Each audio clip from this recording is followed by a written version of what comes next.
Okay, folks, welcome back to 3Zen. Now I'm going to tell you a little bit more about one of my bosses that I had advance, Major Don Ross.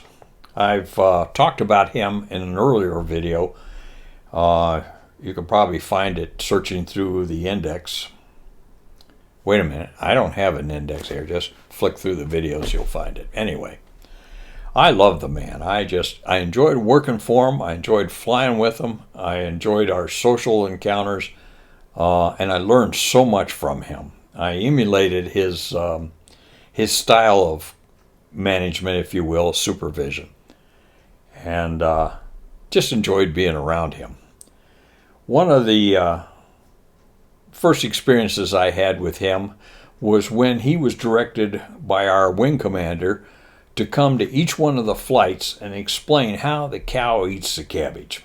Now, what I mean by that is we had a student graduate, this would be mid-70s, right after the Vietnam War. And this student got an F4 assignment, went out to Holloman, and he quit. When he was there, he just withdrew from training.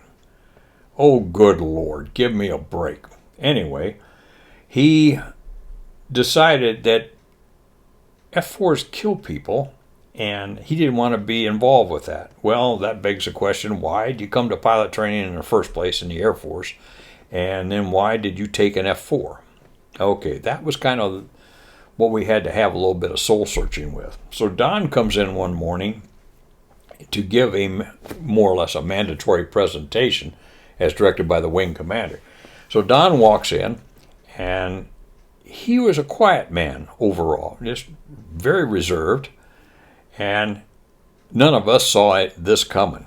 So he comes in, walks up on the podium, and he looks around the room, kind of hesitates a moment, lets his presence be felt, and he looks to one of the students and he says, "Why are you here in pilot training?"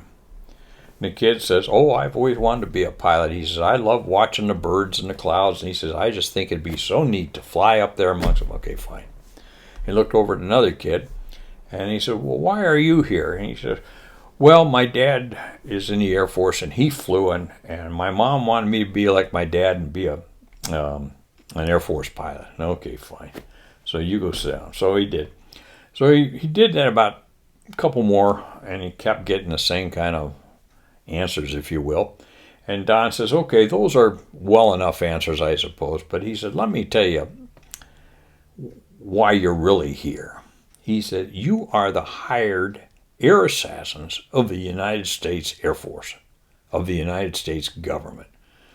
He says, "Let that sink in." He says, "It doesn't matter if you're the one that puts the iron on the little Gomers' heads or not, or you're carrying trash, or you're flying, passing gas." He says, "It doesn't matter. You're all part of the team, the equation of being an Air Force pilot. That's what you're here for." And he says, "I can tell you from personal experience that this is the most rewarding career you could have." He says, "But let's get something straight." He says, "You need to have a little soul searching about what you're really here for. And if you can't accept that, then," he says, "it's time for you to walk over to the student squadron and SIQ." Now, we had this posture called SIE. It's self-initiated elimination. And if you felt that the Air Force wasn't for you, you go over to the student squadron and submit papers to SIE. Well, of course, Don had said SIQ. And, of course, there's one little kid in the back. I don't know if it was a plan or not. I don't think it was. This kid raises his hand, and he says, "Sir," he said, "what's SIQ?" And without skipping a beat, Don looks at him and says, "That shit, I quit." Okay. So that speech he gave that morning, totally uncharacteristic of Don, but boy, he nailed it. He nailed those kids right then and there. And that's kind of the way he was. When he had to get serious and get down to business, he did. Another time, we were in a 4-ship flight. Now, we drill upon everybody that in a 4-ship, we match the leader. It's just that simple. If the leader has his canopies open, we have ours open. When I say canopies, the front and the rear canopy. If one's closed and the other one's open, we match it. Same thing. Everything we do as a formation.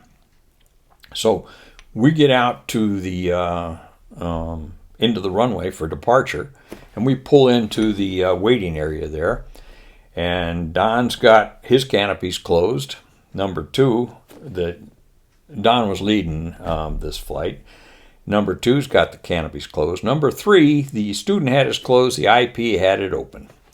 And number four had the canopies closed. And so Don just casually hits a mic button. He says, Reno 17 flight, go channel 9, whatever the squadron frequency was. And 2, 3, 4. So everybody goes over to channel 9. He says, Reno 17 flight, check in. 2, 3, 4. He says, Reno 173. He says, you're either part of this formation or you're not. He says, I expect you to match canopies and match everything else in this flight. He says, if you can't do that, he says, you taxi out of this formation, taxi back to parking, and I expect you in my office when I land. Do you understand that? That canopy came down. He says, Reno 17 flight, go back to channel 4, 2, 3, 4. And we went off and flew the mission, came back down, and during the debrief, not a thing was said. Don had gotten his message across.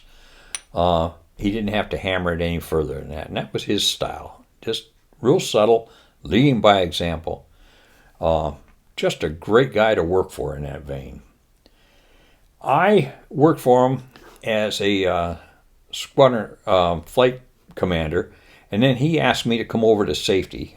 And I wasn't so sure I wanted to make that move, but we talked long and hard about it, and I said, okay, I'll do that. So I went over to safety, and shortly after I got there, we had an inspection.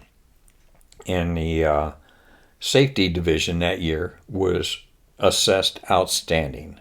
And that is very, very rare in these Air Training Command inspections. But we managed to pull an outstanding. And that was directly correlated to Don and his style of supervision. One of the things that kind of inspired me to talk about Don this morning is I was going through the things I had left over from the Air Force.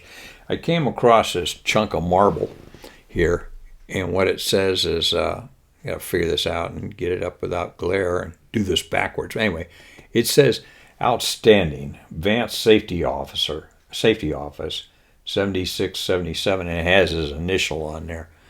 And that's one of the few things I'm not willing to part with yet because of how much Don meant to me. In later years, I caught up to Don after we both had retired. He was in New York City, and he was the dean of a Concordia University. He had gotten his PhD in theology, and he was a dean at this school. And every class orientation, he would stand up there at the podium, and he'd welcome the students to school, and he would begin giving his talk, and then he'd pause for a moment, and he'd say, in my before life, he says, I used to kill people for a living. And then he'd look up into the rafters or whatever, and he said, there are certain days I really miss it. And then he'd come back to pick up the welcoming.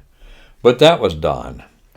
And Don passed away last year, and I miss him. I miss him dearly because I tend to get a little bit antsy at times, and he always had that calming effect on me, and he always had such counsel that you could really feel at peace after you talked to him.